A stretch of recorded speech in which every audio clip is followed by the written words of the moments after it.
One of the challenges that every human being faces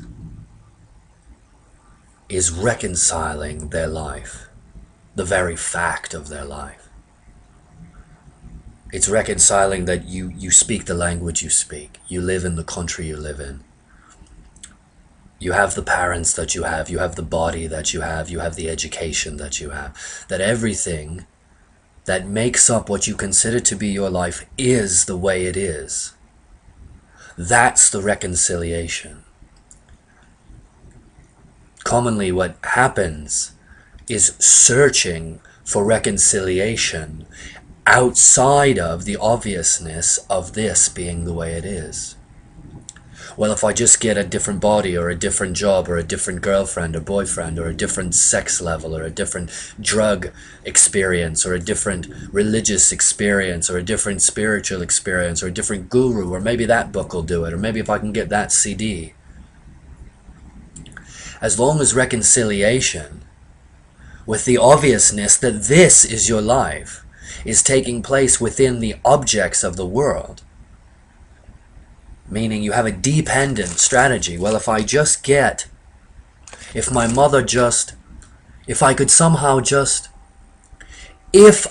could X, then Y, that is the losing strategy. That strategy only leads to suffering because it is dependent on objects and experiences within the world. It's temporary relief. This entire place is impermanent. So if your strategy for happiness, if your strategy to end suffering in your own experience is dependent on something that is also temporary, that is also fading, that is also somehow vanishing, decaying, then it is a losing strategy. Because whatever you think is going to make you happy, whatever situation or circumstance or person or object or food or mental experience is going to somehow bring you lasting satisfaction, whatever it is that you hold up, if I could just get this, that is the prison you're living in.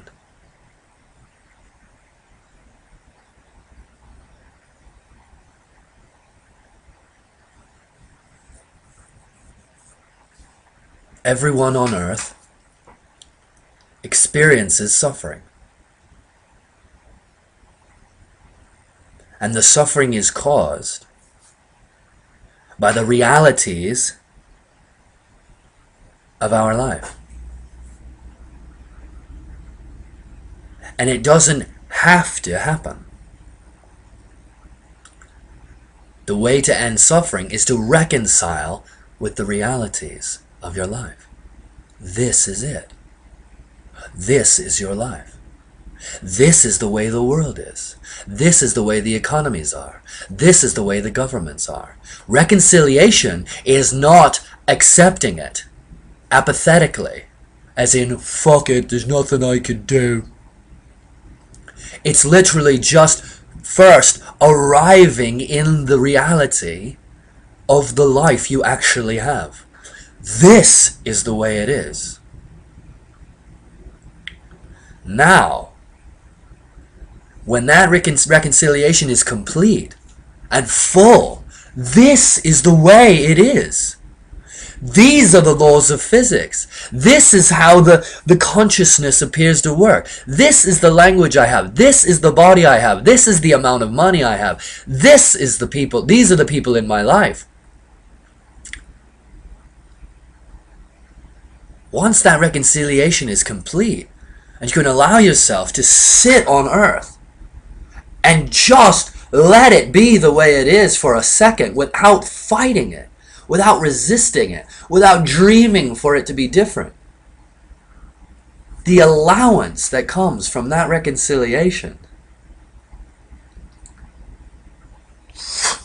generates a creativity to begin to make intelligent, effective changes that are made from a place of peace, a place of acceptance,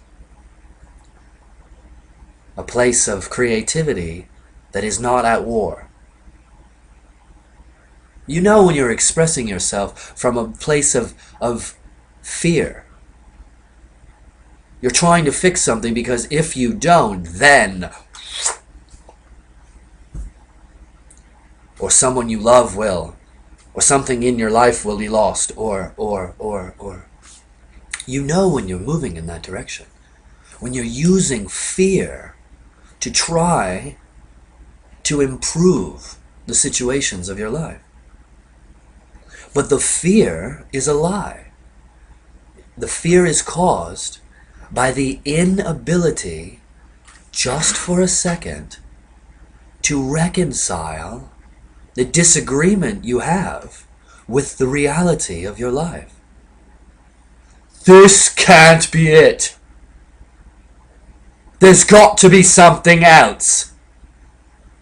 This can't be it because it's a fucking nightmare. For a second, if you're able to reconcile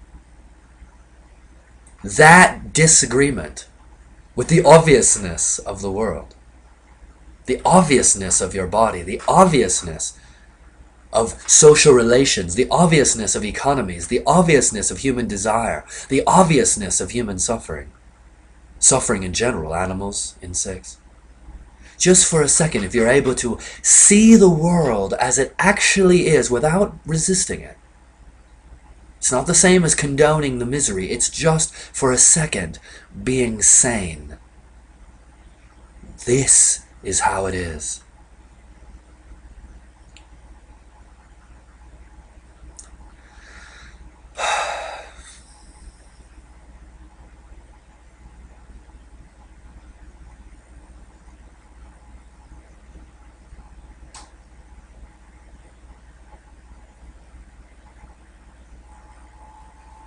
This is how my body feels. This is the country I live in. This is the reality of the government that I live under. This is the reality of the religions that exist in the world. This is the reality of human beings and ideas. This is the reality. Just for a second, allowing yourself an experience of actual peace, which only comes when you end your fear. Your fear of the reality that this is the way it is. Just for a second, surrendering to the obviousness. And from that place, and as paradoxical as it may feel or sound, from that place there is an incredible amount of creativity. An almost unlimited amount of inspiration to make effective, intelligent transformations of your situation, of your experience. Because once the fear is gone, once the resistance is gone, once you have reconciled, oh fuck, this is the way it is, then any change, any creative endeavor can happen with full participation, because the one thing that keeps that from happening, that full participation, is now out of the way, which is the belief that something is at stake. You cannot move effectively, efficiently, and intelligently to create the situation you would like to have as long as you believe that if you don't, then you're fucked. Because fear has no creativity. It's just reactive. When you allow yourself, oh shit, I'm fucked.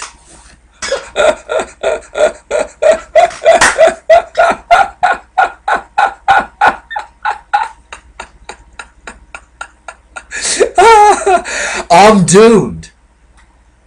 Everything here is temporary. When that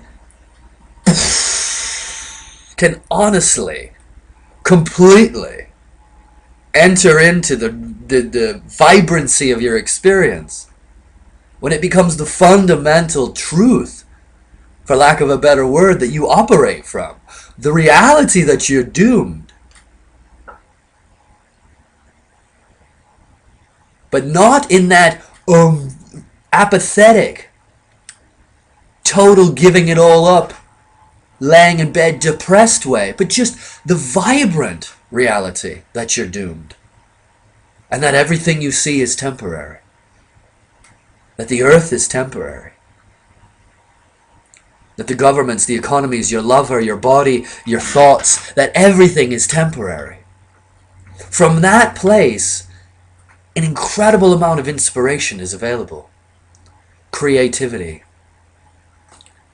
Even as Tony Parsons likes to assume he's not offering anything, from that place you get childlike wonder,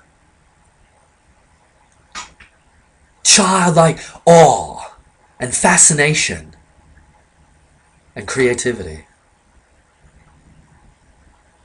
But contrary to how the message sounds, as it's a message of hope, you can only access this inspiration when you fundamentally know that everything is hopeless.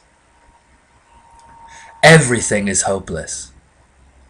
And when that hopelessness, the reality that this is it, when it doesn't knock you over and push you into a bed, or push you into a drug, or push you into some kind of addiction, or some kind of fight, or some kind of destruction, when the allowance for it to be hopeless, the reality that it's temporary, that it's totally hopeless, everything, when that's fully accepted without any resistance to it at all, the amount of creativity and childlike wonder that you get is fucking incredible. It's beyond what you can imagine. Because you're no longer afraid.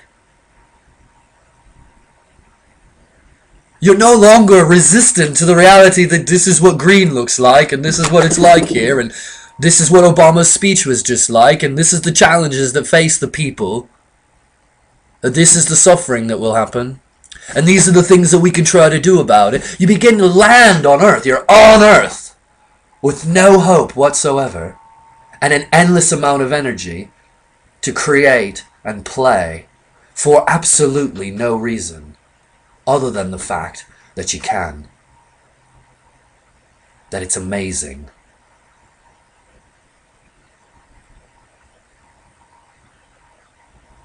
You cannot make a mistake.